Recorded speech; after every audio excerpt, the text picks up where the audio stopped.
Bonjour ou bonsoir à toutes et à tous, je suis de retour aujourd'hui pour la 7ème case de notre calendrier des historiens et historiennes. Je vais vous parler d'un événement historique et biblique faisant partie de la culture populaire, la chute de Babylone. Mais savez-vous réellement ce qu'il s'est passé ? Le 12 octobre 539 avant notre ère, Cyrus le Grand, roi perse, entre dans la ville de Babylone, capitale de l'Empire. Du jour au lendemain, l'Empire néo-babylonien est rayé de la carte. Alors que les sources de l'événement sont nombreuses et divergentes, le cylindre de Cyrus, cylindre d'argile inscrit en cunéiforme et exposé au British Museum, et oui, ils l'ont aussi celui-là, proclame le roi qui aurait pris la ville sans combat ni bataille. Il faut dire que Nabonide, dernier roi babylonien ayant pris le pouvoir après un complot tuant le roi labazique Marduk, était peu apprécié de la population. En effet, de nombreux facteurs ont conduit à la prise de Babylone.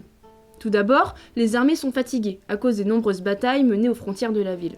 Et de plus, Nabonide semble se détourner du dieu Marduk, dieu à la tête du panthéon et dieu de la ville de Babylone, pour se tourner vers le dieu Sin, dieu secondaire de la lune.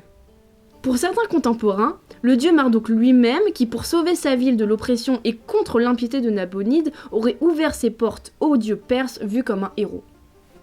À l'instar de ce qu'il s'est passé lors de la prise d'Ectoban, capitale de l'Empire assyrien, Cyrus opère de la même tactique, à savoir s'emparer de la capitale par surprise. Le roi perse choisit une période stratégique, la fin de l'été, où le risque d'inondation par les Babyloniens est moindre. En effet, le Tigre et l'Euphrate sont quasiment à sec.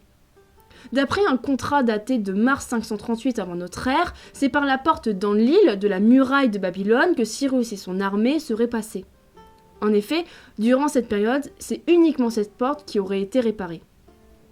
Quoi qu'il en soit, en l'espace d'à peine une journée, l'empire babylonien n'est plus. Alors on ne sait pas vraiment ce qu'il est advenu du roi. Il a peut-être été tué lors du combat, vous allez me dire logique, ou bien il a été fait prisonnier. Enfin bref, l'importance de Cyrus n'était pas de détruire l'empire, mais bien de s'approprier l'élite locale pour devenir le nouveau roi légitime, venu délivrer les Babyloniens de l'oppression auquel il fait disparaître toute trace d'existence. Mais la fin de l'Empire babylonien est à nuancer.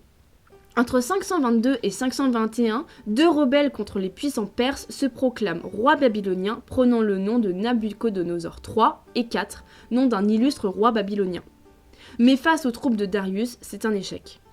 Le temps de la toute-puissance de Babylone est révolu. Il est cependant important de dire que même si 539 sonne la fin de l'Empire, la ville de Babylone avait déjà été menacée, rien qu'en 595, par le roi hittite Mursile Ier et le sera par la suite par les héritiers d'Alexandre le Grand. Et voilà, c'est ce qui sonne la fin de cette illustre ville et la fin de notre case. Si vous voulez plus d'infos, ça se passe en bibliographie et nous on se retrouve demain pour écouter Julien. Salut!